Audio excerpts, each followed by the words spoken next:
Então, o que eu acredito que o futuro pro segmento de alimentação é Enzo e Valentina consumindo muito mais em refeição fora do lar, Mas muito mais criterioso. mas muito mais criteriosos à base de valores. A base de valores é de qual cadeia, de quem consome, é uma visão mais humanizada, é uma empresa que se preocupa com o meio ambiente, é uma empresa que cuida do resíduo, é uma empresa... Todos esses fatores vão começar a entrar no jogo.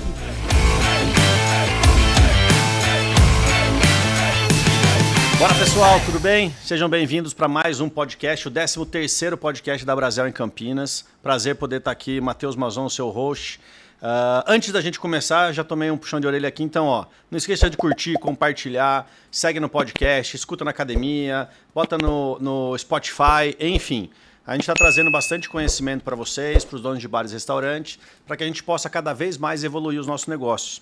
E hoje, tenho o prazer de estar aqui com o Kleber. A gente vai falar um pouquinho sobre o perfil do consumidor, mudanças, o que está acontecendo, o que vem evoluindo com os consumidores de bares e restaurantes. O Kleber é um gestor e orientador comercial com mais de 20 anos de carreira, é sócio da TRZ Food, né, trabalha no nosso setor, orientou mais de 100 empresários, 3 mil profissionais treinados. E é um cara muito focado que pode nos ajudar a cada vez mais entender como que a gente atende esse público, como que a gente tem que estar mudando. Estava falando um pouquinho antes aqui, o que vai acontecer, quem que vai tomar a decisão de ir no seu restaurante, no seu bar daqui 5 anos, daqui 10 anos. Então vai ser um papo muito bacana. Prazer estar aqui, obrigado pela presença. Prazer poder estar aqui contigo, batendo um papo aqui com o pessoal da Brasel. Legal, Matheus. Eu também estou muito feliz de estar aqui, cara. Eu estou muito feliz pelo convite, porque eu sou um entusiasta da divulgação de conteúdo, de disseminação de conteúdo, especificamente para o segmento de food service. Legal. Por que eu falo isso para você, cara? Porque em 20 anos, o que eu mais vi, o que eu mais ouço, são histórias de pessoas que vieram para o segmento do food service porque pensam da seguinte maneira: vou trabalhar com comida, porque todo mundo come comida, não tem como dar errado. Então, de certa forma, poucas pessoas se preparam adequadamente para atuar nesse mercado. Verdade. Então, iniciativas como essa, o podcast, as iniciativas da Brasel, as iniciativas educacionais para esse segmento, ela é muito rica, porque nós estamos falando de um mercado que movimenta mais de 200 bi por ano. Exatamente. É extremamente relevante para a economia. É um pedaço grande do PIB, a gente está falando aí de mais de 1 milhão de negócios, 1,6 milhões de negócios, estamos falando aí de quase mais de 6 milhões de pessoas trabalhando formalmente no setor, fora o que a gente fala que são os extras, os informais, enfim, é um setor super empregador, super gerador de renda e principalmente de primeiro emprego. Então é extremamente importante e é por isso que a gente começou a fazer isso. Estamos no 13º, esse ano a gente contar um pouquinho para você, eu sempre falo isso no começo do podcast, a gente criou a escada do conhecimento, a gente viu que, cara, a gente está num setor que precisa desta ajuda, precisa, cara, sair do movimento de entusiasta de gestão. Uhum. Cara, eu gosto de cozinhar, ou eu gosto de sair no bar, então eu vou abrir o meu negócio, que é uma loucura. Se você for fazer isso, procura a Brasel da sua região, pode procurar a gente, porque, cara, a gente dá dica de fazer e eventualmente até desiste de colocar no... Cara, tem certeza que você quer trabalhar de final de semana, feriado, etc. Mas se você entrar, você nunca mais sai. Então esse é o problema, né? Depois que você começou a trabalhar com serviço, com hospitalidade, você nunca mais larga. Mas você fala, nossa, se eu soubesse o tanto de trabalho que dá, de repente eu tinha pensado diferente. E aí a gente está fazendo isso, então tem podcast, tem os encontros de negócio, a gente está fazendo até viagens, estamos levando o pessoal para entender equipamentos de tecnologia. Começo do mês aí que passou, a gente, cara, levou o pessoal para Tramontina, estamos levando o pessoal para Unox, tem várias ações que a gente está fazendo aqui e ações diferenciadas. Então tem o cara que recebe uma apostila para, cara, passar para o seu pessoal dentro de casa e aprender técnicas de controle de estoque. Até o cara que está levando o seu chefe de cozinha para entender treinamento de forno combinado para ganhar otimização e produtividade no restaurante. Então é um prazer, a gente tem trazido as pessoas que mais entendem para vir ajudar a gente, porque no final das contas, quanto mais conhecimento de fora vier, melhor abre a cabeça e o objetivo é nosso. É esse aí, cara, se sair com a cabeça com mais perguntas do que respostas. Então já vou começar. E aí, o que está acontecendo com os nossos consumidores? Essa pergunta é maravilhosa. Já? Essa pergunta é maravilhosa. A gente já vive, cara, um momento, e eu não sei quantas pessoas já pararam para pensar sobre isso, mas ela impacta diretamente no segmento food service. Simplesmente uma mudança de cultura e hábito familiar. Tá. Tá? Então, a minha avó, ela entendia e educou minha mãe para ser uma dona de casa, Perfeito. não para ser uma mulher independente, empoderada. Isso não é a realidade da minha mãe. Então, ela treinou minha mãe para isso. Fazendo o quê? Ensinando a lavar roupa, ensinando a cuidar da casa, ensinando a Atividades domésticas. cozinhar. Cozinhar, boa. A minha mãe até começou a passar isso para minha irmã. Certo? E de certa forma passou para mim também, porque eu gosto de cozinhar, mas Até a página 6, no máximo. Só que minha irmã já foi um outro tipo de mulher. Minha irmã foi o tipo de mulher que casou, e hoje ela não é mais casada, mas ela trabalha fora, ela tem outros afazeres que não sejam da casa. E ela não tem tanto prazer em cozinhar. E isso tem sido cada vez mais comum. E é possível, provável que minha irmã não ensine a filha. Ela não tem filha, mas se tivesse, possivelmente não ensinaria, porque não é um hábito dela. Com certeza. Então é comum você ter casais que nenhum dos dois tem intimidade com a cozinha. Então, cada vez mais é consumido, sai do dinheiro da família, da renda daquela família, cada vez mais sai para Alimentação. refeições que não foram preparadas na cozinha daquela casa. Alimentação fora do lar, né? A alimentação fora do lar. Então, existe essa mudança de comportamento, de hábito, que faz com que as operações de food service elas sejam cada vez mais eficientes, mais dinâmicas e que atendam cada vez mais necessidades específicas. E é esse o olhar que as operações precisam ter. É quem eu estou atendendo, quando eu estou atendendo e com o que eu preciso atender. Com que tipo de produto. Vai ser só uma comida, vai ser uma experiência. Se é uma comida, se é um... Aliás, toda comida é uma experiência. Perfeito. Invariavelmente você vai ter uma experiência. Invariavelmente. Mas que tipo de experiência eu vou proporcionar? E quando a gente fala sobre experiência, Matheus, eu gosto muito de contar uma história. Falei para você aqui antes da gente começar a gravar. Eu gosto muito de contar história. E a experiência, ela não tem a ver com algo que seja pirotécnico. Não é isso. Quando eu ainda estava casado, eu fui ao cinema com a minha ex-esposa grávida. Não lembro, 6, 7 meses, mas era final de gravidez, estava assim. E a gente chegou, a fila não estava grande. E aí a gente foi para a fila normal, porque ela podia ficar de pé. E uma menina veio e fez assim: pode vir aqui, eu vou atender vocês, vocês estão na fila preferencial. Ah, ok. A gente foi e comprou. Aí compramos pipoca, refrigerante, etc e tal, para assistir o filme. Só que aí comprou aquele combo de pipoca e ficou desajeitado. Eu não lembro exatamente, acho que a minha ex-mulher estava cheia de coisas na mão, assim, sacola de compras no shopping. E aí eu não estava conseguindo carregar. Ela fez assim: espera um minutinho. E aí ela foi lá, pegou um suporte assim, ela fez um cortezinho no suporte, obviamente ela já tinha feito isso mais vezes, fez um cortezinho no suporte, encaixou a pipoca, encaixou o refrigerante e me deixou extremamente confortável. Eu disse: agora pode levar que vai ficar tranquilo que a sua pipoca não vai cair, nem seu refrigerante. Ela não me deu nem um sorriso, mas ela resolveu todos os meus problemas. Isso é uma experiência. Com certeza. Porque ela estava atenta àquilo que era importante para mim. E não em fazer pirotecnia. Uau, não estender o tapete vermelho. Não sei o quê. Exato. Não era nada disso. É resolver o problema e atender a expectativa do teu cliente. E o consumidor, esse consumidor moderno, como ele direciona mais recursos, mais renda para isso... Ele espera mais isso. Tá a ele grande espera sacada aí. Exato. Não, Essa é a legal. grande sacada. Você até estava falando de uma coisa, depois eu acabei de ler o livro do Guidara, do Hospitalidade Racional. Eu comprei uns 5 livros e entreguei para todos os gerentes lá do restaurante, os líderes nossos. Mas você puxou um ponto interessante, que eu morei em São Paulo durante 12 anos, e quando eu saí, cara, tava começando a pipocar aqueles apartamentos de 30 metros quadrados, 20 metros quadrados, que não tem nem cozinha. Tem um cooktop e um micro-ondas ali, E, cara, você olha, mas cadê a coifa? Ou seja, você não pode fritar nada, porque senão, em um apartamento de 20 metros, você vai dormir numa névoa de gordura. E, cara, isso eu tô falando, já tem 15 anos que eu tô 15 anos atrás, já estava acontecendo isso. Então, é realmente, a gente tem que entender o momento que a pessoa vai consumir, o que ela quer consumir, para a gente conseguir entregar com esse carinho necessário a mais. Porque ele, cara, já que eu estou tirando mais dinheiro do meu bolso, da minha parcela da remuneração familiar, eu quero que aquilo lá seja bom para mim de uma maneira diferente do que era um tempo atrás, né? Sim. E esse é um grande desafio do operador, do dono do restaurante, ele conseguiu feedback para ajustar.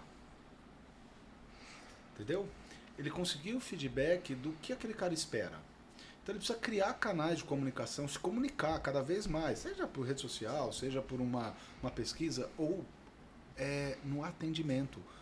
Perguntar, né? Perguntar. Ele está ali. Tem uma frase de um americano chamado Ivan Meisner, que é um especialista em networking, mas eu acho que essa frase ela define para muitos segmentos.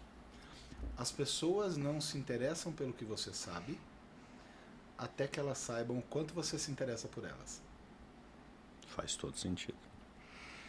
Você entende? É o que você falou, ele está prestando atenção na minha necessidade. Minha necessidade ali era conseguir não derrubar as coisas para chegar no cinema. Exato. Não precisa fazer mais nada do que só prestar atenção. Exato, era gerar um conforto para uma mulher no final de gravidez, uma série de coisas. Então, a experiência do consumidor, a tendência, uma das tendências, das mudanças de comportamento é as pessoas terem as necessidades atendidas, as expectativas atendidas. É verdade. E você fala um negócio que não está na nossa pauta, mas eu vou puxar uma questão da força de trabalho, né? Das equipes estarem preparadas para esse novo consumidor. E eu acho que não é só a equipe, é o dono de restaurante também. É aquele cara que, tipo assim, puta, mais um cliente chato que pega no pé, reclama de não sei. Cara, e é a grande maioria do nosso setor. Inclusive, cara, é um exercício que eu faço em casa, cara, no meu restaurante, junto com a equipe inteira. Cara, não, peraí. Vem 1.500 clientes por mês, 5 reclamam. Cara, a gente vai ficar perdendo energia com 5? Ou a gente vai, cara, focar nos 90 e tantos, cara, nos 1.495 clientes que, cara, que a gente tem que dar o sorriso a mais, etc. E tal. Mas é um exercício difícil, porque parece que, cara, essa atenção a mais parece que é um exercício, uma força herculana da turma de, tipo, abrir um sorriso ou, tipo, presta atenção no cliente. De repente, cara, só levar uma mantinha para ele ali, uma mulher que tá com frio no inverno, cara, muda o jogo e a mantinha tá lá, só que ninguém para prestar atenção. Então, eu acho que é só uma atenção direcionada, muda o jogo já, né? Uma atenção genuína. Genuína. E olha só que interessante. Você falou sobre uma coisa que eu acho fantástico. Essa é uma mudança que nós vamos... o empresário vai sentir, o empresário do setor de alimentação vai sentir dos dois lados. Tá? Um consumidor mais exigente, com a experiência, com a tratativa, com a expectativa. E essa mesma geração, ela não é educada para servir. Tá. E você vai ter que contratar esse cara. É esse cara que vai atender, inclusive. Depois eu vou te falar uma teoria que surgiu esses dias atrás, conversando com a Fernanda e com o Lucas. Mas, cara, que vai entrar nesse ponto, você está falando dessa nova geração. Ela não é educada para servir. Não é. Então, você vai ter que olhar... Eu fui no último encontro da Brasel, eu vi a palestra do Ivan Ashkar. Eu nunca sei. Ashkar. Ok. É chique. Um abraço pro Ivan. Chique o nome dele. Chique. E ele falou uma coisa sobre cuidar de pessoas. E o cara do restaurante é cuidar de pessoas em 360 graus. Concordo. Cuidar de pessoas e atender as expectativas de quem trabalha com você, fazer um olhar direcionado para essas pessoas, para que elas tenham expectativas atendidas no trabalho, para que elas possam repassar isso adiante. Elas precisam repassar, serão elas que estarão atendendo ali. E um olhar genuíno para as necessidades das pessoas. Esse olhar genuíno, ela pode ser através de processo, e aí você vai ver um grande diferencial, crescimento de rede, Que é o que a gente estava falando antes. A efetividade do processo, etc. e tal. Mas também esse olhar de um cuidado humano, de humanizar o atendimento, de colocar e olhar e dizer por que as pessoas vêm aqui? Porque a comida ela tem um apelo afetivo. Por exemplo, a minha avó fazia muito bolo. Eu amo bolo. Minha alegria é um bolo com café à tarde. Já pensei em bolo de... Cara, todo mundo tem com bolo, né? Da nossa geração. Cara, um bolo de cenoura com coberturinha de chocolate e um café. Putz. O meu é de fubá, Matheus. Eu sinto o cheiro de fubá, o cheiro de bolinho de fubá, eu sinto o cheiro de véia da minha avó. Aquele cheiro de véia da minha avó. Legal. Você entende? Então, quando a pessoa vai comer, ou ela está se divertindo, ou ela está num momento no trabalho, e aí é um momento em que ela está fazendo uma descompressão do trabalho e buscando uma recompensa naquele alimento. Certo? Perfeito. E é esse cuidado que você precisa ter. Então, esse cuidado, para mim, ele está linkado em 3 vieses. O primeiro, ou ele está linkado à agilidade, e aí você tem redes que são focadas em agilidade. Cara, eu quero ser atendido rápido. Eu quero resolver minhas questões rápidas. Eu, no meu ambiente de trabalho, sou extremamente prático. Eu, por exemplo, eu gosto de self-service porque eu não tenho paciência para esperar meu prato chegar no ambiente de trabalho, não quando eu estou me divertindo, tá? O tempo já é mais escasso, cara, a cabeça já está em outro lugar, você não está indo só para curtir o momento. E eu geralmente escolho restaurantes que tenham um bom fluxo para gerar, porque eu detesto também ficar na fila. E tem alguns restaurantes que falam, vou fazer um self-service, só que o fluxo é horrível. E aí enrosca. E se eu estou no self-service é porque eu quero comer rápido. Tá? Ele tem o viés da agilidade, ele tem o viés da qualidade. Eu quero ir apreciar um bom prato. Quero ser bem atendido, aliás, ambiente é para todos, né? Mas quero um ambiente agradável e eu quero transformar aquilo numa experiência de entretenimento. Quase que uma lembrança. Eu quero ter uma lembrança, Exato. Uma memória afetiva daquela comida, daquele lugar que eu estava. Ou de custo. Quero ir, quero pagar algo mais acessível para o momento em que eu estou fazendo. Tipo um universitário. Acho que foi o Ivan que usou esse termo. O cara vai comer um dogão, bicho, porque é o que ele tem. É o que cabe no bolso. Porque se ele jantar todo dia na faculdade, ele não paga a faculdade. Isso mesmo. Entendeu? Para a maioria dos brasileiros, é claro. Então você olha esse atender a expectativa de uma maneira macro, é olhar e dizer, o cara quando ele entra no meu estabelecimento, esse consumidor, ele tá buscando agilidade, então todas as minhas ações precisam dar fluxo para isso. Ele está buscando qualidade, então todas as minhas ações precisam dar fluxo para isso. Ou ele está buscando custo, quer pagar mais barato. Perfeito. Então toda a minha estratégia precisa estar voltada para isso. E você acha que ao longo do tempo, e eu vou puxar um gancho aqui de pós-pandemia, porque acho que, cara, impactou bastante a questão do perfil de consumo pré e pós-pandemia, mas você acha que, cara, esses 3 vieses, eles já não eram... Lá de trás tinha essa mesma perspectiva, elas hoje existem, mas você acha que elas hoje estão mais acentuadas, ou é mais dividido? Antes o cara queria tempo, mas não tinha tanto, mas tudo bem a qualidade. E hoje não, ele está sendo muito mais nichado. Tipo, cara, eu vou com foco, até o ponto que a gente falou, e ele se torna mais exigente em cada um desses 3 pontos. Tá. A pandemia acabou com a falsa harmonia, essa é a minha leitura, tá? Acabou com a falsa? Falsa harmonia. Harmonia, tá, boa. Ninguém mais finge que está tudo bem. O cara vai lá e solta na lata. Exato. E o que você falou, olha que interessante. Colocar atenção naquilo que eu controlo e ignorar o que eu não controlo. Eu não controlo um cliente desequilibrado, mal educado. Não controlo. Eu não controlo. E não são todos eles. Porque se forem todos, eu tenho um problema serião. E você acha que teve um aumento desse tipo de consumidor? Da reclamação que o cara me fala, o que de fato ele tem razão? E essa pergunta eu levo para todo mundo que eu atuo. O cliente sempre tem razão? Alguma coisa assim. Ele sempre tem razão, Matheus. Razão é causa ou motivo. Nem sempre ele está certo. E essa é a diferença. Tá. Agora, se razão é igual ou causa ou motivo, e ele está sendo, não importa a comunicação dele, eu não controlo. Agora, me interessar pela causa ou motivo, eu posso. Porque essa causa ou motivo ela pode ser legítima ou não. Posso ter um cliente que é chato, que reclama, porque ele tem o hábito de reclamar, porque ele se livrou da falsa harmonia, porque ele acha que ele é cheio dos direitos. Tá bom? Isso eu não controlo. Mas o que ele está me falando, o que faz sentido, o que ele agrega de feedback para a melhoria do meu processo, do meu trabalho, do meu produto. Tudo é um aprendizado. Exato. Só que se eu não estiver atento a isso, eu posso olhar e dizer, cliente chato, só me enche o saco, blá blá blá. Ou chato, gastar energia foi só embora, naquilo e não presta atenção no... Foi embora, melhor que nem volte. Que é a cabeça da grande maioria das antigas que, cara, tá começando a precisar mudar, Exato. né? Agora, na pandemia acabou a falsa harmonia.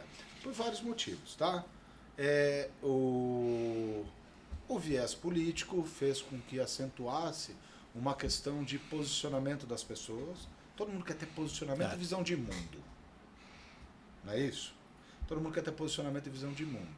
E aí ela tende a combater aquilo que não confronta. Então, obviamente, um comércio, um cara que é sábio no comércio, ele não fica se posicionando. Claro. Ele pode Nossa, ter visão política, mas não tem que ficar se posicionando. Né? E se posicionando, não é se posicionar quando precisa. Quando precisa, tem que fazer. Mas, na prática, o que ele precisa entender... Saber quando precisa. Exato. É não ficar fazendo militância. Que esse é o ponto, né? Mas ele também pode olhar o seguinte... o posicionamento dele, do negócio dele, precisa estar claro. Precisa estar claro.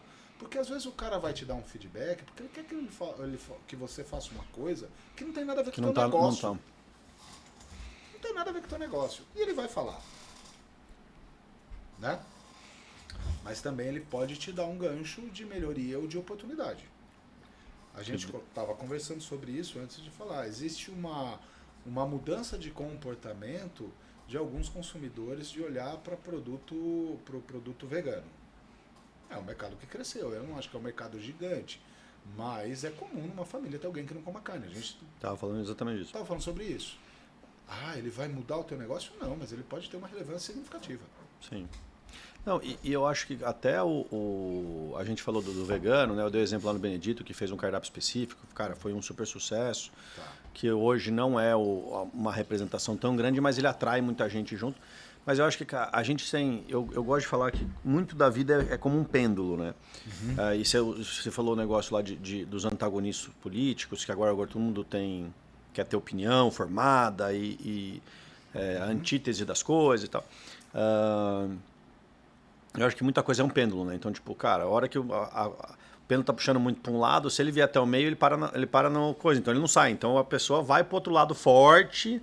Então, se eu quero A, cara, e eu não gosto do A, eu vou pro Z, não vou pro B, não, para tentar chegar no M lá. Uhum. E eu acho que, cara, eu vejo algumas tendências aí, puxando um pouco de comida aí pra gente falar no setor, que eu tava te contando, Chicago, ano passado, tinha tudo que era plant-based. Então era ovo, carne, hambúrguer, não sei o que, tal. E aí esse ano já tava, cara, o gado bem tratado, cara, com a carne, que a responsabilidade está no manejo. Mas, cara, você vai comer uma carne boa, que foi bem feita, que Então, eu acho que a gente tem muito essa questão do buscar um equilíbrio. E eu acho que o perfil dos tipos de comida, do comportamento, ele também vai nesse sentido de, tipo, a evolução parece que... se você for para aquele trend, de repente você está num nicho muito pequeno, e aí você pode se dar mal, mas, cara, você não pode se dar o luxo de não olhar aquele negócio. Eu acho que é um pouco disso, né? Matheus, e aí nós vamos falar diretamente, eu vou pegar esse gancho para a gente falar diretamente para o nosso público aqui, tá? Se eu dissesse para você, me diga um indicador que um dono de restaurante nunca deveria descuidar, qual seria? O principal, CMV. CMV. Então, quando a gente olha sobre CMV, vamos entender comportamento de consumidor, tá? Beleza. Nós falamos sobre isso, vou replicar aqui, tá? Há 15 anos atrás, as pessoas iam comprar carne, era carne de primeira, carne de segunda, traseiro e dianteiro. E aí, depois veio um movimento de aperfeiçoamento dos cortes, então aquilo que era um corte só, tipo contrafilé, passou a ser 3 ou 4 cortes. Depois disso veio um aperfeiçoamento de gado, então a gente só comia Nelore, aí começou a entrar raças britânicas, aí encontraram dificuldade, engorda de raça britânica num país tropical, etc e tal. E hoje as pessoas estão olhando para a qualidade da carne pela modo de criação, como é que ele é criado, tudo bem? Kleber, o que isso tem a ver com o CMV? Esse é um grande desafio, porque o dono do restaurante, quando ele olha, por exemplo, para a proteína é curva AA, tá? No custo do prato. Com certeza. Curva A. Então, quando ele olha para o custo do prato, a proteína representa de 30% a 40% do custo do prato. Tá? Dependendo ainda do tipo de negócio, senão do tipo de negócio, é mais ainda. É mais ainda. E aí, esse cara, ele começa a gastar toda a energia dele em ficar comprando carne cada vez mais barato. Só que o consumidor dele tá querendo carne cada vez fazendo melhor. a avaliação cada vez mais qualitativa do item. Caraca, bom ponto. E quando ele olha esses centavos que ele está demandando a energia dele, ele não está diminuindo o CMV dele significativamente. Não há mudança significativa compatível ao tamanho do esforço. Que talvez ele teria muito mais esforço em se ele divulgasse e consolidasse diferencial competitivo através da matéria-prima. E eventualmente, cara, já que o meu cliente está demandando mais, eu conseguiria precificar numa proposta de valor mais próxima da proposta de preço. Exato. E aí você pega, não quero ser tendencioso porque é a minha área, mas enfim. Mas análise... Você pega e diz, mas eu tenho um restaurante que é self-service, eu vendo almoço. Ok. Um boi tem 1,2 kg de picanha e 8 de coxão mole. O frigorífico não consegue produzir picanha para atender o super premium. Ele precisa dar vazão pro coxão mole, pro lagarto, pro patinho. E essa carne é de altíssima qualidade. Que você coloca um diferencial num self-service médio. Não estou nem falando de self-service sofisticado. Porque quando eu pego o mercado de self-service, que é o mais popularizado, você tem o popular, o médio e o sofisticado. Perfeito. Entendeu? E eu não estou nem falando do sofisticado, que vai atuar com esse padrão de proteína. E isso tem a ver em como ele se relaciona com o que ele entrega e aquilo que ele consegue consolidar de diferencial competitivo. É consolidar diferencial competitivo olhando para o que o consumidor está olhando. Entender o consumidor para você ajustar teu produto. E não, cara, ter um produto que eu acho que funciona e eventualmente perder valor para o consumidor, perder cliente no final. Exato. E perde. E é um negócio que a gente estava falando, né? Que esta nova geração ela está cada vez mais atenciosa, né, no que ela está gastando, vamos colocar assim, né? E pelo exemplo que você falou de cozinhar e não mais cozinhar dentro de casa, então a Aline, minha esposa, cara, o ovo frito no café da manhã, vamos jantar no final de semana, eu que cozinho. E foi engraçado porque a gente se conheceu, ela foi jantar comigo no Benedito, uma das primeiras coisas, cara, eu não sei cozinhar, tá? Eu falei, não tem problema que eu sei.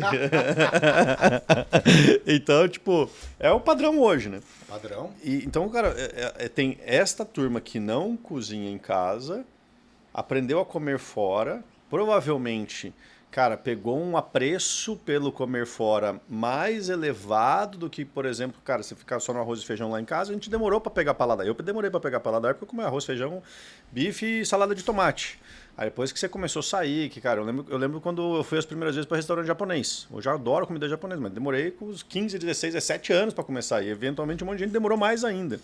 Porque eu ainda ia para São Paulo, que, cara, meu irmão tava lá e a gente ia comer lá porque não tinha em Mogi. Eu sou de Mogi-mirim, né? Uhum. Não achava isso aí. Então, o cara tá mais exigente, ele tá prestando mais atenção e, eventualmente, a gente ainda tá com a cabeça de tipo, cara, eu quero cortar meu CMV, só que eu não tô prestando atenção no impacto que vai dar no cliente, né? Exatamente, é exatamente isso aí. Essa mudança faz com que, cara, é notório. As pessoas, elas gastam muito mais dinheiro com refeição fora do lar, muito mais dinheiro. Ela vai consumir fora. Eu me recordo, eu gosto muito dessa história. Uma das coisas, enquanto consultor, que foi mais difícil de vender, Matheus, foi arroz e feijão. Foi muito difícil vender arroz e feijão. Por quê? Porque quando eu pensei em venda de arroz e feijão, eu pensei no supermercado. Eu não olhei para o food. Aliás, foi exatamente a minha virada. Você estava distribuindo. Você estava distribuindo. Tá. Eu era consultor de uma beneficiadora de grãos. Tá. E aí, cara, passado 90 dias de consultoria, o que eu tinha feito lá não justificava que ele me pagava, mas nem amarrado. Entendeu?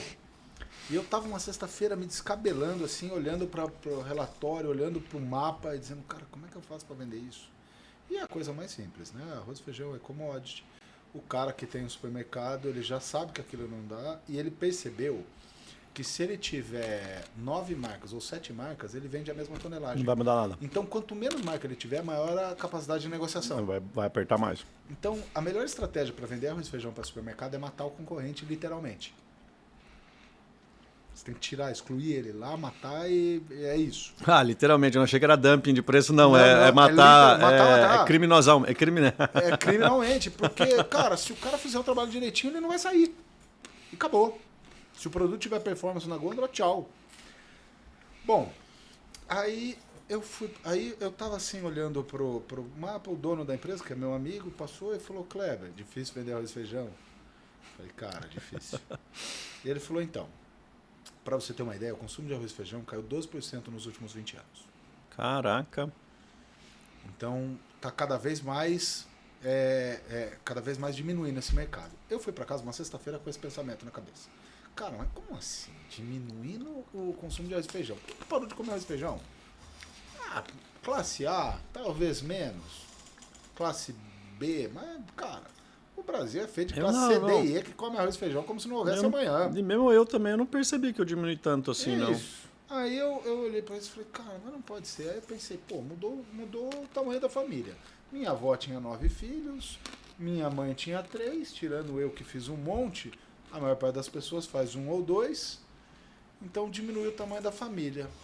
E aí me veio a música da seleção na Copa na cabeça, eu tenho esses insights, tá?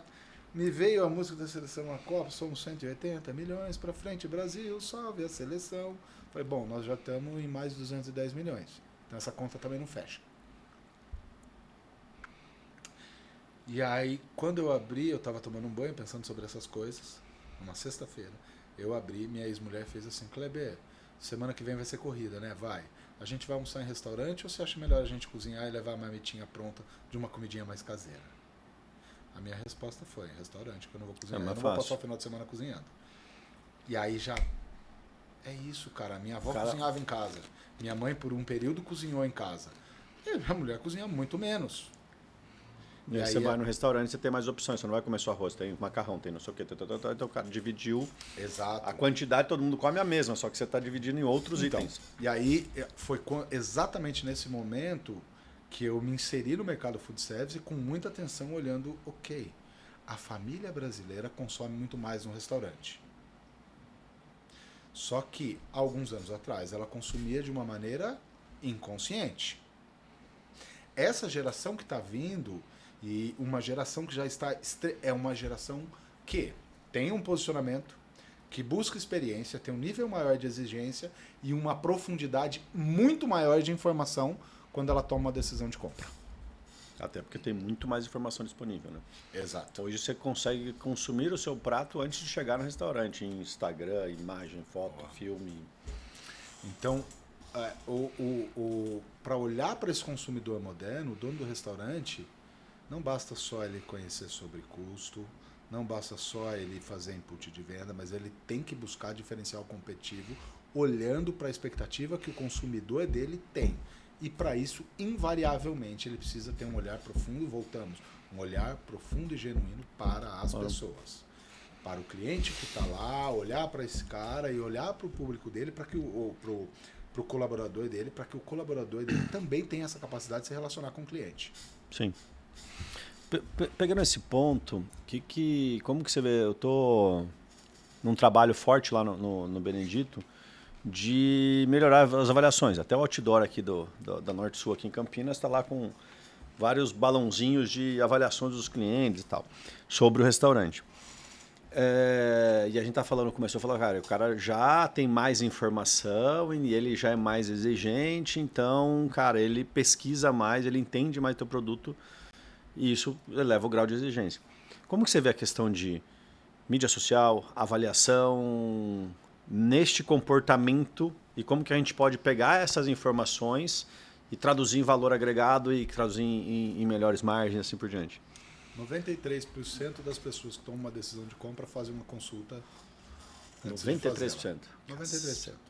Pré, tá lá, o cara não decide no cardápio, ele tá decidindo, ele decidiu ir para lá, 93% decidiu por uma informação. Eu trabalho com orientação comercial. Eu estava numa loja, uma rede regional de calçado, tá? E o cara falou assim, Kleber, eu vou fechar esse troço aqui. Não foi essa palavra que ele usou, mas é que eu posso falar. Eu vou fechar esse troço Eu aqui. falo palavrão pra caramba, vou ficar quieto. Eu vou fechar esse troço aqui, porque eu me sinto insultado. O cara chega aqui, experimenta o calçado e entra na internet Pesquisa o preço. para comprar pela internet. Então, eu não passo de um provador. E eu falei, você acha isso ruim? Ele falou, isso é um absurdo. Eu falei, cara, o cara tá dentro da tua loja. Cara, pra eu vender 10 coisas a mais pro cara. O que você precisa fazer é descobrir o quanto ele está disposto a pagar mais para ter na hora. É isso que você precisa fazer. Então, quando você olha as redes sociais, ela é uma ferramenta de consulta. Eu estou te falando isso porque as pessoas vão olhar, não importa o que ela está comprando. Ela vai olhar. E você tem um outro movimento que você pode ver em qualquer propaganda de qualquer segmento. Antigamente, ia lá, pegava uma super estrela e etc e tal, e elas criavam, faziam campanhas. Pode falar nome, marca? Pode, manda pau. Ok. Ia lá e contratava a Xuxa para fazer a propaganda Lady Aveia Monange. Você acha que ela usava isso? Mas nem a pau. Mas nem a pau. Só que as pessoas... Não, o cara vendia Monange, tá não poder mais. lá. A molecada de hoje em dia não entende nada do que a gente tá falando, mas, cara, vendia um absurdo. Exato. Febo, então, nossa Nem senhora. me fala, cara, eu tava dando uma palestra. Vou fazer uma curvinha, tá? Tava dando uma palestra pra uma garotada e tem uma piada que eu faço há mais de 10 anos do Mr. M. E eu fiz a piada, ficou um olhando pro outro. Mr. M. Mr. Quem é M? Mr. M? Quem é Mr. M? Eu me senti velhão. Mas, enfim... As pessoas acreditavam. Naquela época elas acreditavam. Ok, A Xuxa usa a marca, etc e tal. Hoje já ninguém mais acredita. Então, as grandes marcas perceberam o quê? Se você quer convencer o consumidor, você precisa pôr pares falando com ele. É consumidor falando para consumidor. Não acredite em mim. Acredite em quem jamais mentiria por mim. É outro consumidor. Que é vamos falar, ó, o micro-influenciador que está hoje em dia, que é o influenciador local, que é o cara que realmente é teu cliente, mas que ele tem um alcance ali regionalizado ali. E a participação das redes sociais, ela é volátil e dinâmica. Porque há pouco tempo atrás, se você perguntasse para qualquer pessoa o que eu faço no digital, contrato um influenciador. Mas hoje as pessoas já olharam e falaram, o influenciador não fala a verdade. Aquela não é a vida dele, ou não é uma vida que eu posso ter. Então o influenciador já não está influenciando tanto assim.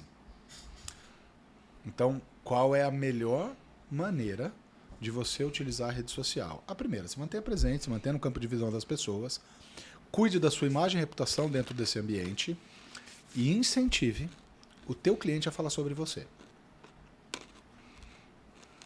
Incentive o teu cliente a falar sobre você. Mais ou menos o que você fez lá. Você colocou lá os balãozinhos, você pegou o digital e jogou pro offline também, pro físico. Mas quanto mais... Mas na finalidade eu estou pegando o meu cliente falando. Exato. O meu cliente contando o que ele achou do meu restaurante. Né? Você tem quantos restaurantes, Matheus? Um só. Um só. Você cuida de um só.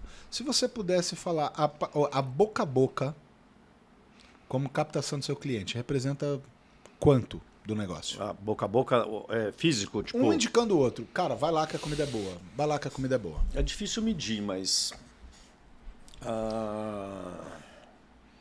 que gera o consumo não é alto. Não é alto, eu acho. Eu não sei medir. Boa. Mas devia. Agora, qual é a maneira que você tem de potencializar o boca a boca? Ah, porra, no digital. No digital. Então, É pegar pessoas testemunhando sobre você e colocar no digital. Vou dar um exemplo, cara, real. Lembra que eu te contei do Marcelo, do chefe low carb, que é um influenciador, um chefe de cozinha, que faz receitas, etc, etc. Como que a gente surgiu essa história? Porque um dia eu tô vendo lá o Instagram nosso e, cara, ele postou, cara, o meu restaurante preferido é o Benedito. Aí eu falei, cara, tinha não sei quantos seguidores lá, eu falei, deixa eu pesquisar sobre esse cara. Aí eu falei, puta, o cara é low carb, é vegano. Eu falei, Mauro, pô, o que você acha da gente fazer com um cliente que considera a gente o restaurante preferido dele, fazer um negócio? Então, no final das contas, sem pensar neste ponto do micro-influenciador, né, o nosso cliente ser o influenciador nosso, né, cara, a gente acabou fazendo isso. E deu um baita de um resultado, porque ele ia já com a roda de amigos dele no restaurante, ele influenciava as pessoas que iam. Cara, na hora que ele apareceu no restaurante, ele emprestou a autoridade dele pra gente. E vice-versa. Então foi super bacana. É bem nesse ponto. É potencializar. Vamos pegar o seguinte, ó.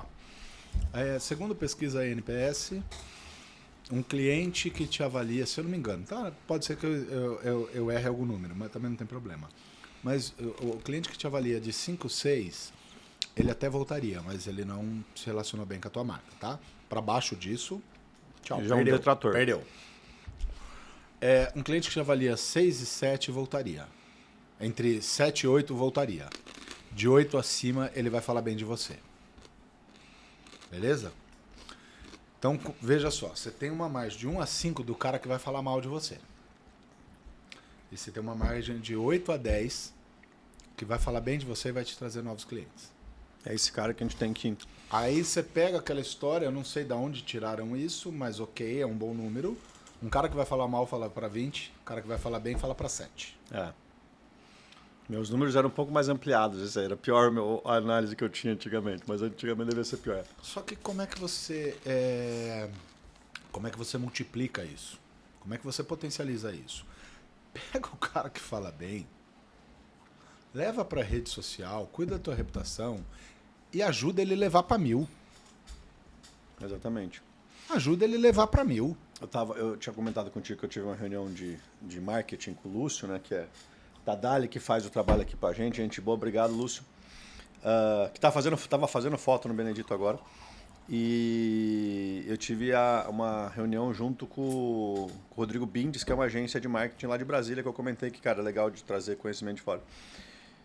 E ele estava nessa imersão no Mastermind do Polite, e a gente estava conversando e falou, cara, hoje a gente vai atrás, ele contando, né? A gente vai atrás do micro-influenciador, entre aspas, esse é o nome, mas que na realidade não é um micro-influenciador, é um cara seu, cliente, que gosta de você, que ele vai fazer uma postagem lá para você, que ele vai fazer uma mídia para você, que na realidade você nem quer que ele poste tanto. Mas você quer o conteúdo dele para você postar. Então ele fala assim, cara, eu vou lá, o cara faz o vídeo, não sei o que, ele vai postar, mas eu quero ter esse vídeo, porque aí eu vou alavancar esse vídeo contando de você para mim amar, assim, porque eu tenho, a Benedito deve ter 40 mil seguidores, o cara tem 2 mil. Só que os 2 mil, ele falando para os 2 mil, ele gera essa credibilidade. Você falou, cara, é do consumidor para o consumidor, não mais da Xuxa para o consumidor lá embaixo, achando que ela usa não é você, parte interessada, venha... que o meu... Como é que chama o prato que você falou que as meninas foram comer lá? O Wellington, Bife Wellington. Bife Wellington. Não é você, venha pro Bife Wellington, que é o melhor Bife Wellington de Campinas. Não, zero conexão. Zero conexão. Você é a parte interessada. É o próprio consumidor falando. Tem uma mudança radical aí, até brincou, né? Tem uma mudança radical aí de como comunicar. E a gente estava falando do pessoal mais novo aí, que a gente é o consumidor hoje, está com o dinheiro no bolso. Mas daqui 5 anos vai ser uma geração nova. Então, aproveitando, a gente está falando, vou te pedir depois para a gente fazer alguns... quais são os passos para o dono de restaurante pensar nessa questão da mudança do digital, etc. Mas antes eu queria pegar uma pergunta aqui da Marcela Oliveira, que ela mandou pelas nossas redes sociais. Falando um pouquinho de delivery, né? Como todo mundo pedindo delivery hoje em dia, como posso garantir que meus clientes continuem voltando a comer no meu local também?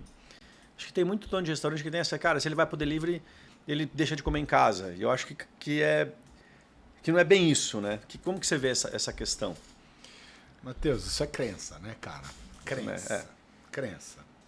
Pensa o seguinte. Se ele quer comer no sofá, ele não tá indo na sua casa, não importa qual a cadeira, tão aconchegante sua cadeira é, ele vai ficar no sofá de casa. Uma geração anterior, a cada R$ 1 gasto em comida, 30 centavos ele gastava com refeição fora do lar. Hoje nós vivemos um cenário que a cada 50 centavos gasto com comida, 50 centavos, e existe uma tendência em que a gente chega até 75 centavos. Por uma questão cultural. 70% da renda vai ser... Claro. O resto vai ser moradia. Isso. O cara vai morar e comer. Eu não sou desse lance de conflito geracional, mas a hora que o Enzo casar com a Valentina, ninguém sabe cozinhar. É. O Enzo com a Valentina foi boa. Exato. É isso, Matheus. A hora que o Enzo casar com a Valentina, eles não sabem nem para que serve a cozinha. Vai gastar 12% de moradia, 12% de viagem, o resto vai ficar tudo em comida. É isso. Então, existe, não quer dizer que vai ser. É uma possibilidade lá. Então, ele já existe. Então, entenda o seguinte, as pessoas já gastam fora de casa, tá? Então, ela já vai consumir. Só que tem dia que eu quero sair. E tem dia que eu quero comer no conforto da minha casa. Então, se o cara que vai pedir no delivery não é o mesmo cara que vai para o estabelecimento. Ponto. E não ou não é o mesmo cara, pessoa. ou não é o mesmo cara naquele momento de consumo. Pode ser a mesma pessoa em momentos de consumo diferentes. Isso é onde eu ia chegar. Cara, perfeito. Leitura ótima, não é o mesmo momento de consumo. Então, se eu não atendo delivery, eu estou perdendo não aquela pessoa, eu estou perdendo o momento de consumo. Ponto. Então a dica é, vamos falar, o omnichannel da vida, esteja nos dois canais, porque o seu cliente pode estar consumindo você num tipo de momento e você está perdendo de ter o seu cliente no outro tipo de momento e ele vai procurar outro tipo de outro concorrente. Mas são estruturações e esse é o cuidado que o cara deve ter. Ele precisa estruturar a operação dele para atender os dois canais. Perfeito. Porque é comum o cara criar um conflito no outro. O cara começa a atender delivery, aí ele deixa de atender o salão. Tem que estar bem nos dois. E aí ele está atendendo o salão, só que aí ele vai no delivery, ele tem o cliente dele que frequenta o salão e fala, pô, eu quero comer a comida lá do fulano. Aí ele pede no delivery e o cara não recebe a mesma coisa. Eu tenho esse problema. Meu delivery é muito... Eu não dei foco em estruturá-lo. Enroscou a língua aqui. Isso. É isso. Estruturar o delivery é pensar em como sua comida vai... Porque saiu da cozinha, chegou no salão em minutos, poucos minutos. Não, motoboy. Agora, foi para o motoboy, foi para uma embalagem fechada, ele mudou a configuração e, obviamente, você precisa pensar nisso, você precisa experimentar isso, você precisa dar o fluxo de saída desse prato para que uma operação não atrapalhe a outra. E eu acho que a gente falando de consumidor é entender o que o consumidor está querendo na casa dele, né? Porque tem muito do chefe que fala assim, cara, eu não vou porque minha comida não vai chegar boa. E eu já vi vários exemplos de gente, por exemplo, hambúrguer, que, cara, há N reclamações de batata frita. Batata frita é um caos no delivery, né? E, cara, alguns casos que foram de sucesso que eu, assim, não viaja bem. As batatas fritas vão murchas. E, cara, acabou a reclamação. Porque o cara quer a batata frita, mas ele fala, cara, puta, é verdade, mas eu prefiro, neste momento, eu quero o sofá de casa ou Netflix, a batata frita é secundária. Então, cara, eu vou lá e coloco batata frita no forno, como o lanche, quando eu termino de comer o lanche, que eu vou comer batata frita, porque fora que é Santo air fryer. Entendeu? Então, daqui a pouco alguém manda como esquentar a batata frita no air fryer, escritinho lá, e a galera vai adorar, Exato, entendeu? Acabou. Tem que saber o consumo, como que o cara quer consumir, né? Exato. Só que aí também tem algumas coisas que o dono da operação, que eu acho que esse é o valor do que a gente está fazendo aqui. É uma coisa simples. Você consegue acreditar que tem gente que ainda manda hambúrguer com salada no delivery? Você vai chegar aquele alface marrom. Exato. A apresentação pode até ser que não atrapalhe o sabor do produto, sei lá. Mas o aspecto... Não, mas a carne muito tempo encostado, cara... O aspecto de consumo, cara, não tem cabimento. Mas acredita, tem gente que ainda manda. Não, e você vê algumas coisas legais. Faz tempo que eu não vi que eu tinha uma pizza aqui que era napolitana, que ele mandava na caixa, aquela pequena, né? E ele mandava na caixa as instruções para você colocar, tipo, um fio de azeite na frigideira, colocar um pedaço de pizza, jogar um pouquinho de água no canto, tampar, porque aí fazia o vapor, ficava crocante porque estava na frigideira quente. Cara, saía perfeito o pedaço da pizza. Olha era pior que fechou, cara. Fazia tempo que eu tinha parado de pedir pizza em casa, comecei a pedir pra caramba e depois fechou. Cara, era experiência. Fazia, Isso. voltava pra cozinha, mas não tava na cozinha, sabe? Fenomenal. Você me contando foi exatamente o que eu pensei. Isso é experiência, cara. Fenomenal. E olha em outros segmentos. Um segmento que cresce é o faça você mesmo. Porque Sim. mesmo quando o cara vai cozinhar em casa... Você cozinha em casa? Cozinha. Comida do dia a dia ou quando você quer brilhar? Não, experiências. Quando você quer brilhar. Cara, amor, vamos fazer comida tailandesa hoje. Puta, aí vai lá, isso. passa no supermercado, gasta uma grana porque compra tudo a mais. Aí, puta, E veja o quanto arroz com delivery- feijão no dia a dia, eu não quero nem E saber. veja o quanto o delivery também pode ofertar experiência. Se Até você os- passa esse tipo de informação, como esquentar batata, como você fazer uma pizza diferente, mesmo a pizza chegando ali. Cara, é possível gerar experiência no delivery. E esse consumidor, ele vai consumir no delivery. Porque ele quer outra coisa. Ele não quer ir lá no teu restaurante. Então não é a mesma coisa. Por isso que eu disse para você no Eu tenho começo, que não é tá- crença. Então, 2 dicas. Cara, bote experiência no delivery e esteja nos canais que seu cliente está para você conseguir atendê-lo melhor, né? Claro. Vou puxar, então eu vou matar as 3. Tem 3 perguntas aqui, viu, Tá. Kleber? O Ricardo Fernandes pergunta se vale a pena investir em eventos temáticos ou noites especiais. Isso realmente traz movimentos ou é só um trabalho a mais? Essa pergunta é ótima. Eu vi que acho que foi no podcast do Ivan, você falou lá do Estação Marupiá. Sim, do cinema. Puta, Eu tive lá. espetacular. Eu tive lá. Eu não peguei ainda, eu preciso falar com o Marcel e conseguir num Cara, dia do... Eu tive lá. A Meu minha irmão já foi umas 3, 4 vezes, adora. A minha namorada ouviu de uma amiga e tal, vamos lá. Cara, a gente foi. Eu, sendo muito sincero, eu não gostei do filme. Não assistiria. Você o lembra filme. qual que filme que era ou não? Eu lembro. Depois você me conta. Tá. Não gostei do filme, mas obviamente eu gostei muito da experiência. Experiência fantástica. Teve o que você falou. Tava uma noite fria, eu sou meio friorento. Tava uma noite fria e vem o cobertorzinho aqui. Pô. Então chegam os pratos e depois o chefe vem, explica a configuração dos pratos. Foi uma experiência muito legal. Bacana. Então, o que eu acho? Eu acho o seguinte: você pode ter um restaurante temático. Agora acabou de abrir uma rede aí. Não, e tem vários começando. Falando. Para criança, então, tem um monte, né? Exato. Porque quem tem criança pequena Não. é a criança que define onde você vai ter conforto de consumo. E aí, então, agora, vou fazer um evento temático. Escolha um dia que você não vai espantar. Fraco. Alavanca um dia fraco. Você não vai levar lá um dia, deixar o seu cliente de consumo numa fila porque você está promovendo um evento. Né? Não faz o menor Até porque sentido o isso. recorrente é mais importante que o eventual. Né? Exato. E monte uma temática que configure com a experiência que você quer oferecer. Tem que ser uma maneira de você trazer o cara no dia fraco para ele voltar no dia bom. É, você falou, na hora que você começou a falar, eu falei assim, cara, eu só pensei, tem que ser genuíno. Tem que ser alguma coisa que não seja forçado. Porque, tipo, eu vou dar um exemplo, nada contra quem gosta de fazer, mas eu não sou muito fã de restaurante week. Já fui, fizemos 2 no Benedito, do segundo ano para frente falou, porque não é a experiência que o cara vai ter na minha casa. Então, se eu trago aquele cara, eu acabo gerando mais problema do que eu não estou captando o cliente novo. Eu estou estressando o meu cliente que está vindo naqueles dias que, cara, pega fila, pega não sei o quê, pega uma clientela que não está habituada e, cara, no final das contas, eu patino no negócio, não faz sentido. Não é o tipo de promoção do teu público. Exatamente. É isso. Então, evento temático é ótimo, mas faça um evento temático que tenha a ver com o teu negócio e num dia que não vai... Eu adorei o teu termo, tá? Já vou seguir ele. Que não vai estressar o teu cliente. Ponto. Mas eu Sim. acho sensacional. Acho que deveria fazer, até porque isso promove experiências diferentes também, né? Eu assisti uma palestra lá em Chicago, daqui a pouco eu vou pegar o nome dele, que até peguei essa palestra de novo para mandar para um pessoal. E o cara foi consultor da Yelp. A Yelp é tipo o nosso TripAdvisor e tal.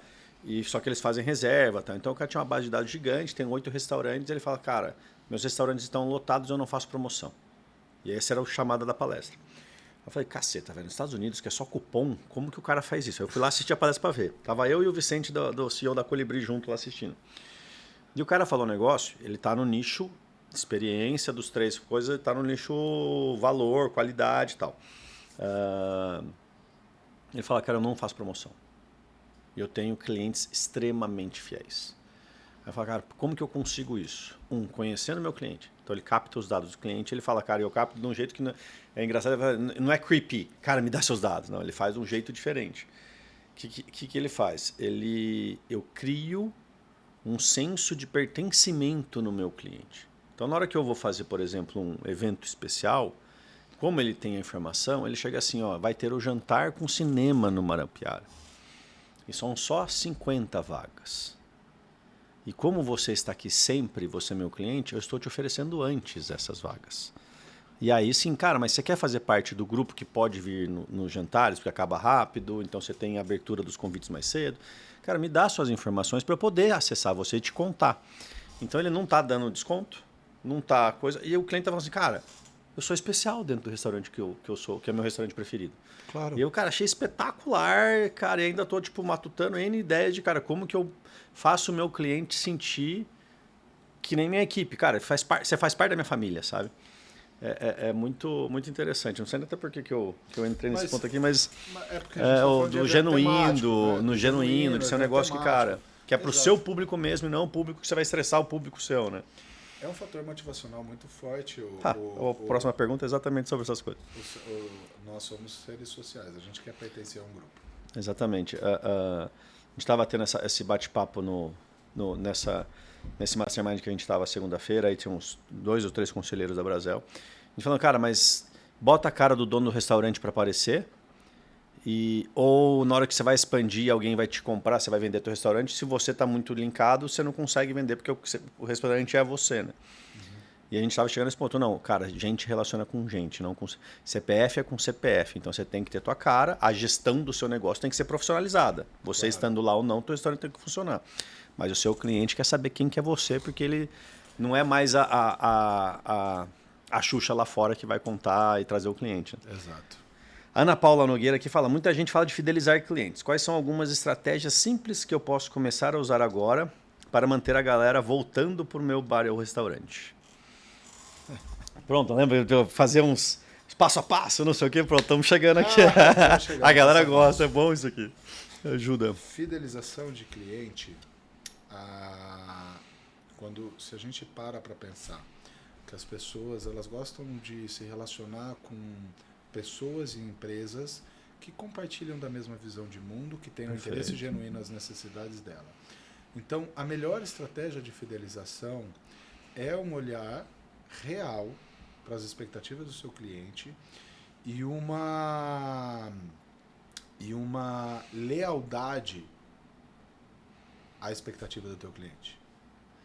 Porque quando é muito fácil a gente ter posicionamento. Explica um pouco mais o lealdade à expectativa. É muito fácil a gente ter posicionamento quando está dando tudo certo. Tá. Quando tudo começa a dar errado, você começa a refletir sobre como é que você vai resolver esse problema.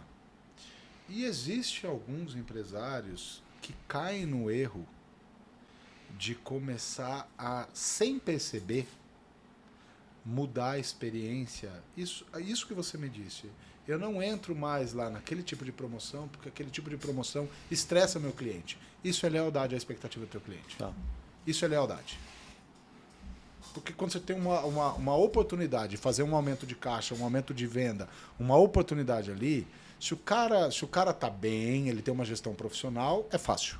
Agora, quando eu não tenho uma gestão preciso de dinheiro, de dinheiro, ele tem uma tendência a trair a expectativa do teu cliente fiel. E fidelização, bicho... É fiel. Fidelização é fiel. Não, mas, cara, você tem que estar muito bem desenhado sua proposta de valor, seus valores e sua proposta de valor para o teu cliente. Porque se você não está bem desenhado... Que, cara, voltando aqui, a gente começou assim, do conteúdo, né? Nosso setor é um setor que peca pela profissionalização da gestão.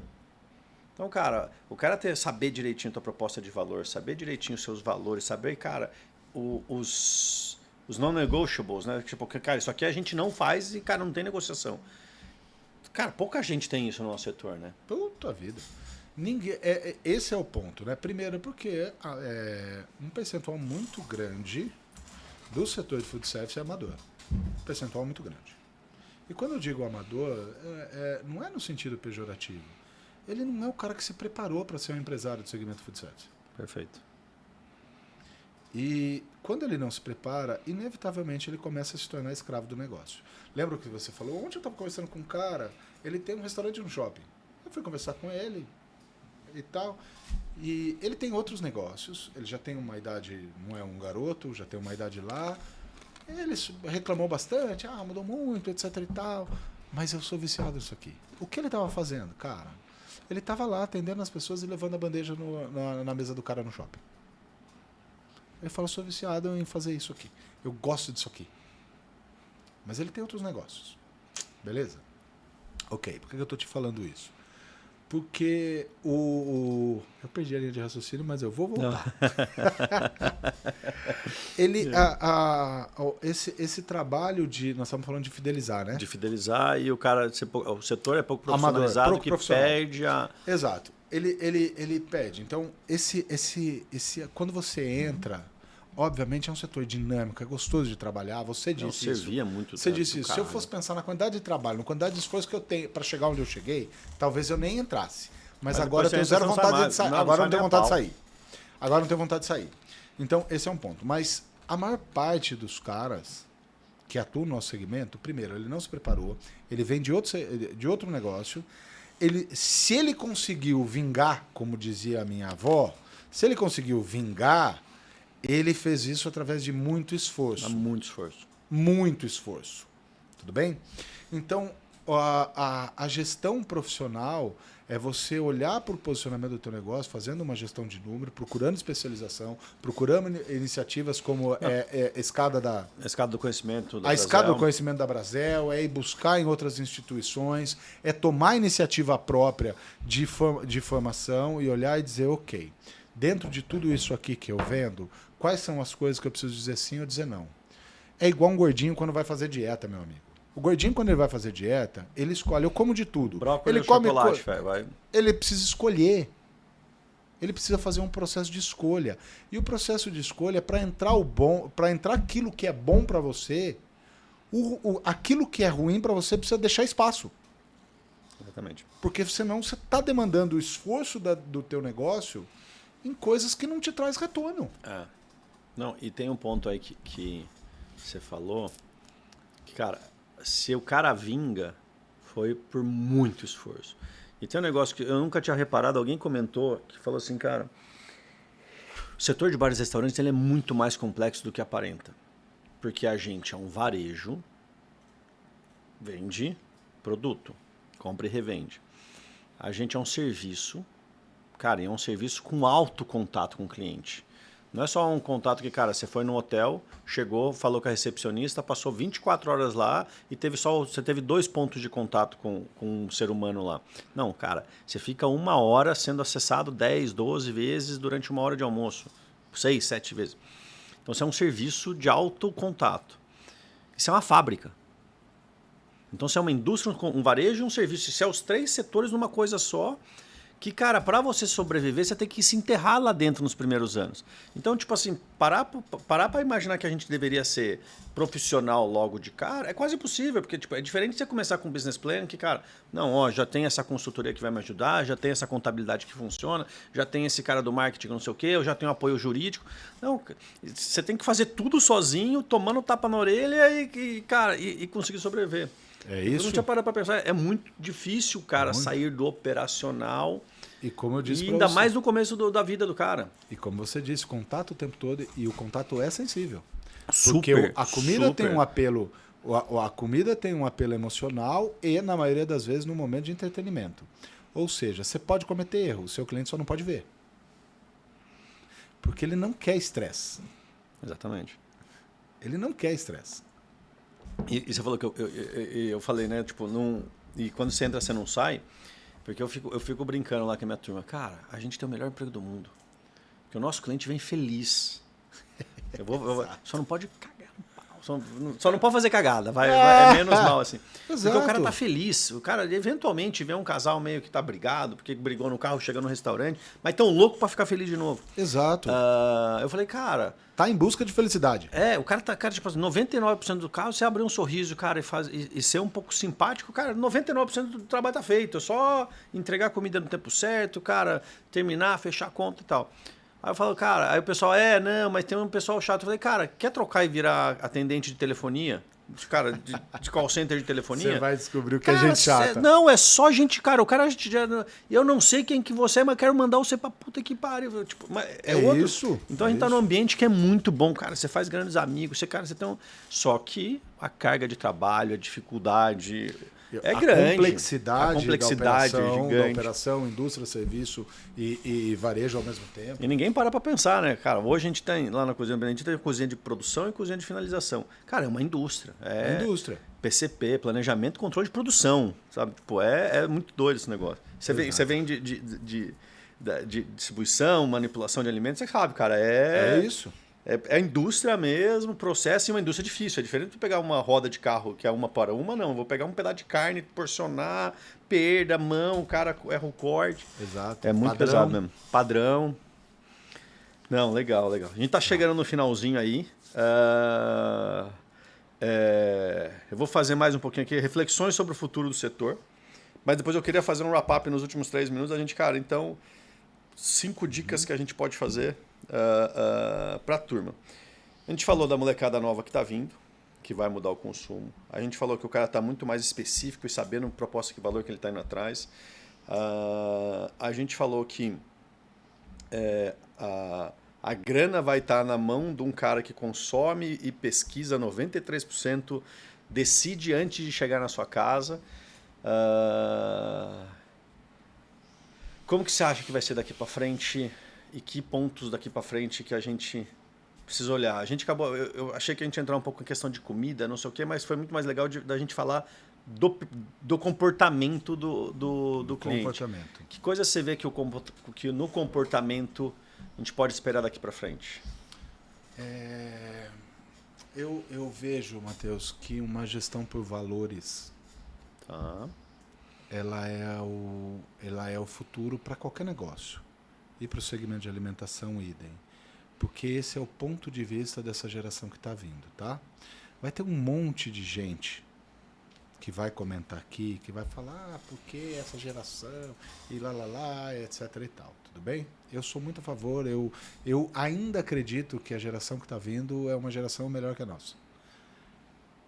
Interessante. Eu ainda acredito. Por quê? Porque nós nunca fomos pior. Você Sim, é melhor que seu pai, seu filho vai ser melhor que você. Sempre teve uma evolução. Seu filho vai ser melhor que você. Ah, mas essa geração tem comprometimento. Eu, com 20 anos, fazia um monte de caca. Com 15, mais ainda. E ponto. Eles não têm, obviamente, eu fui criando responsabilidade conforme elas foram entrando na minha vida. Através de uma base de valores. Tudo bem? Então, o que eu acredito que o futuro pro segmento de alimentação é Enzo e Valentina consumindo muito mais em refeição fora do lar. Mas muito mais criteriosos. Mas muito mais criteriosos à base de valores. A base de valores é de qual cadeia, de quem consome, é uma visão mais humanizada, é uma empresa que se preocupa com o meio ambiente, é uma empresa que cuida do resíduo, é uma empresa... Todos esses fatores vão começar a entrar no jogo. Eu atuo no segmento de distribuição há muitos anos. E, obviamente, eu não quero expor ninguém, mas era um setor muito pouco cuidadoso com o impacto daquilo que eles estavam fazendo. Não só o setor de distribuição, todos, né? Tipo, cara, mineração, indústria, combustível, com energia, impacto. Tudo. Não cuidavam do impacto. É uma questão mundial, não só Isso. setorial, né? Agora, todas essas questões de valores, visão de mundo, o impacto do que você está fazendo, todas essas áreas vão começar a entrar no jogo. Quem é a tua cadeia de consumo? Que tipo de produto você usa como matéria-prima? O que você usa de matéria-prima? Como é que você trata os seus colaboradores? Como é que você trata o meio ambiente? Como é que você trata a sociedade? Essas coisas vão começar a entrar no jogo, Matheus. Então, você olhar para o teu negócio como uma empresa e cuidar dela como uma empresa, reservar um tempo para você pensar estrategicamente onde você está posicionado e quais são as coisas que verdadeiramente importam e quais são os valores que você vai fidelizar, são questões de sobrevivência. Então, cara, eu tenho um restaurante, eu tenho 40 anos e vou trabalhar até os meus 55, ok, faz fluxo de caixa, cuida e aposenta e daqui uns anos você fecha o teu restaurante. Vai fechar. Como 20% das operações fecham no Brasil todo, acho que deve estar até em um número até um pouco maior do que isso, tá? Vão fechar. Ok, agora não. Eu quero construir um negócio de refeição fora do lar Eu quero ter perene. Quero montar um legado aí. Você vai ter que colocar muito mais ingrediente nesse borogodó aí. Não, e tem um ponto que você está falando dessa geração, que ela vai ser mais exigente e conectada com essas questões de mundo. E eu acho que a gente tem um pouco aí de... E aí eu estou até me colocando... me colocando nesse grupo, começando a entender um pouco diferente o que eu pensava um tempo atrás. A gente fala assim, mas puta, é difícil contratar, porque é geração mimimi, tal. Aí até tava com o Lucas e com a Maria Fernanda e a gente falando, e aí você comentou um negócio que, cara, a gente fazia cagada com uns 15, mas a gente aprendia com a cagada, depois ia para a próxima. Nessa questão de comprometimento, de trabalho, etc., qual que foi a conclusão que eu cheguei lá, que eu tô pensando aqui bastante? Cara, quando muito dos valores que a gente foi aprendendo de responsabilidade, de senso de pertencimento, de trabalho, cara, começou em casa. Aí depois de um tempo, acabou indo para a escola. Então, cara, a escola deixou de ser um educador técnico para virar um educador de formação de caráter, comportamento, relacionamento, de integrar. A gente aprendeu a ser integrado numa sociedade quando estava na família. Uhum. Depois essa integração na sociedade foi para a escola. E hoje em dia eu não acredito que a escola esteja fazendo esse trabalho, até por um ponto do que a gente falou de antagonismo, de não sei o quê. Cara, a escola está tendo, principalmente a escola pública, está tendo um papel diferente de educar, que deveria ser técnico, mas como a pessoa começou a vir de casa sem a formação estrutural, começou a pegar isso. E aí, cara, aqui não está acontecendo, está indo para onde? Está indo para a empresa. Então, a empresa que está tendo que chegar e falar assim, cara, vem aqui, vamos amadurecer? Entendeu? Tipo assim, cara... Vamos conversar sobre valores? Vamos conversar, porque, tipo, cara, você tem que ter um comprometimento. Cara, então, tipo assim, mas eu não quero fazer isso porque o cara tinha que vir pronto. Meu amigo, não tem mais. Então, você vai ter que chegar, sentar. Eu até fiquei brincando, a gente vai ter que ser coach, psicólogo e chefe. E saber o que ser em cada um dos momentos. Sem porque você vai pegar um moleque de 20 e poucos anos lá, que, cara, é um moleque que tem um puta potencial, mas que de vez em quando dá uma baita numa perrapada, que, cara, nossa, puta, eu não vim trabalhar porque terminei com a namorada e, cara, tô triste. Tô emocionalmente abalado. Que é uma geração emocionalmente mais sensível. Que, cara, o ambiente é hostil, porque eu tomei um feedback e não soube se entender com a dificuldade de digerir isso, né? Matheus, nós podemos fazer 5 horas de podcast? Porque esse assunto... Esse não, explodiu. Eu vou pegar alguém e depois... Se estende, mas eu vou te dar um exemplo muito simples. É assim, cara. Eu, quando era criança, se eu quisesse que meu dia ficasse legal, eu tinha que fazer esforço. Porque meu dia era monótono por natureza. Era ir para a escola, voltar para casa, podia ver televisão. Se eu quisesse deixar meu dia emocionante, eu tinha que ir para a rua, eu tinha que jogar bola, convidar os amigos, brincar de esconde-esconde, fazer polícia e ladrão, etc. e tal. Os meus filhos, eles não precisam sair de casa para ver o amigo. Isso é ruim? Não. Me dá um certo conforto, que meu filho está mais tempo em segurança. Beleza? Tá em casa, está próximo. Exato. Eu consigo monitorar um pouquinho mais do que ele está fazendo. Ótimo. Porém, entretanto, todavia, ele está perdendo esta formação relacional que a gente tinha. Esse garoto vai chegar aos 20 anos, ele tem muito menos rodagem em contato com outro ser humano. Super.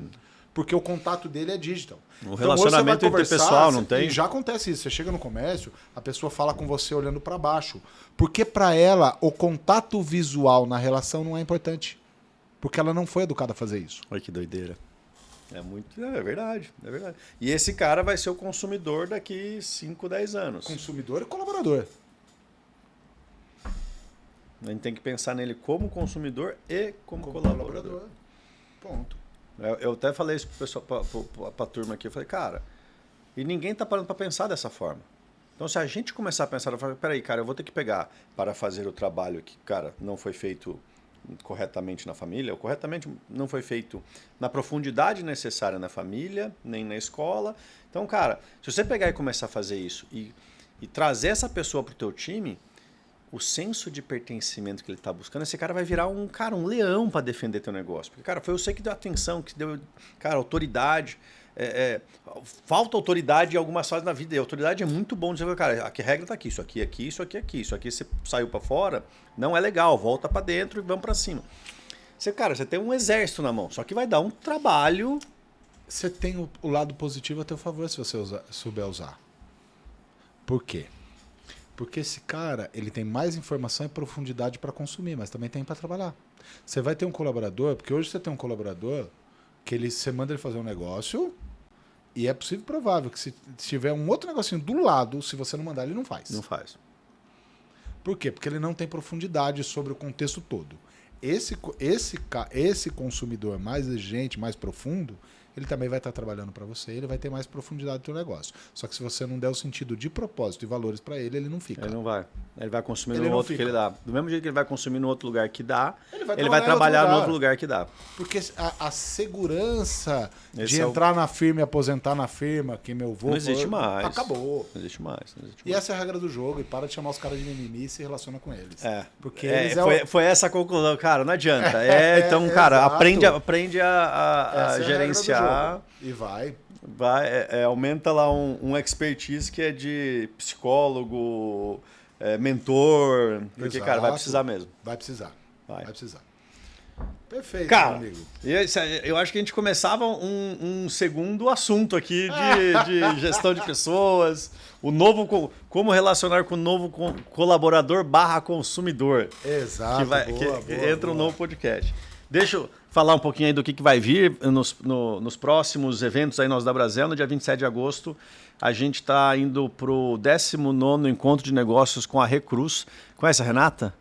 Ela é da Foodness. Não conheço. Cara, é muito legal. Ela já teve aqui, foi um dos primeiros podcasts, né? Ela tem uma consultoria / escola em São Paulo, chama Foodness. Cara, faz um trabalho super bacana. Eu até brinco, cara, quando ela sentou, ela começou a falar, tem conteúdo, deixa eu dar uma endireitada, porque, cara, ela é muito boa, ela é muito legal e vai vir aqui pro 19º Encontro de Negócios. A gente faz aí toda última terça-feira do mês, né? São 10 que a gente vai fazer esse ano. Eu falei da escada, né? O ano passado a gente conseguiu fazer 4 encontros. Esse ano a gente tem 10 programados. Começa em fevereiro, vamos toda a última terça-feira, tá mais do que convidado para vir, né? Já conhece também. Dia 9 de setembro a gente tem o 14º episódio, ainda estamos fechando a agenda direitinho com a nossa turma. Prazeraço te ter aqui. Eu acho que eu já estourei um pouco o tempo, já tá bagunçando.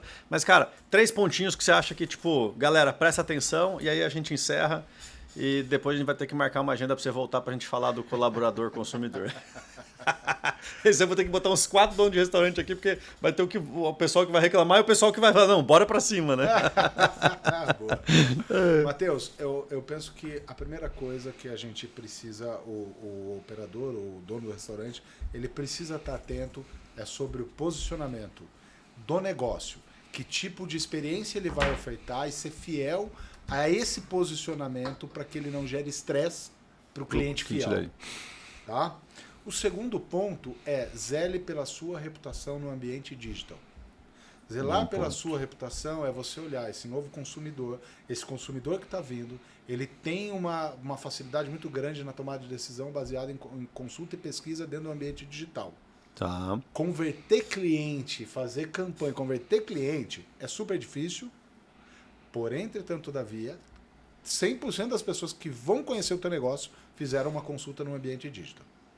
E, obviamente, manter essa reputação, essa sua imagem lá é muito mais difícil. Terceira coisa, mantenha um ponto de atenção no cuidado, no interesse genuíno nas expectativas do teu cliente e do teu colaborador, que é o teu cliente interno. Sim. Tá? E o quarto ponto é cuide daquilo que é importante.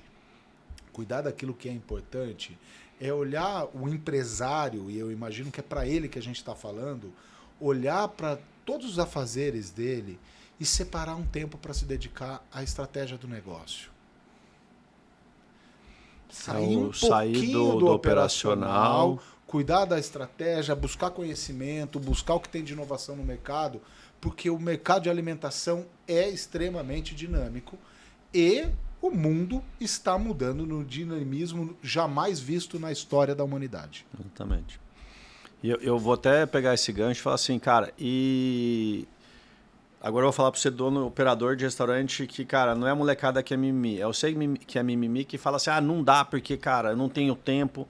Pega o podcast da Brasel, baixa lá acessa no Spotify, eu sempre esqueço o nome, no Spotify.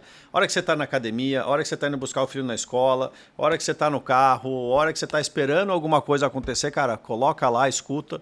Tem da Brasel, tem do monte de escola, tem do monte de gente, tem, cara, tem conteúdo para caramba que você consegue pegar. Então, cara, você fala assim, mas não dá tempo de fazer. Não é que não dá tempo, é que você não quer. É falta de foco. Então, participe da Brasel. Você falou 4, eu falo assim, e o quinto coisa é participe da Brasel, porque você está no meio de gente que está querendo crescer, que está querendo aprender, que está querendo se desenvolver, com o conteúdo que a gente faz, não só a Brasel de Campinas, mas a Brasel no Brasil inteiro, vai te ajudar a tirar esse tempinho do operacional, cair para o estratégico, melhorar teu negócio, que vai te dar mais tempo para você melhorar teu negócio e sair cada vez mais do seu operacional. Então, emendei uma dica, uma quarta e quinta dica aí, uma quinta dica aí. Kleber, brigadão, prazeraço estar aqui contigo, puta papo bacana, mais do que convidado para vir aí pro próximo encontro de negócios. A Recursos vai gostar bastante de conhecê-la. E pessoal, obrigado pela audiência, bom estar aqui com vocês, bora voar e até o próximo.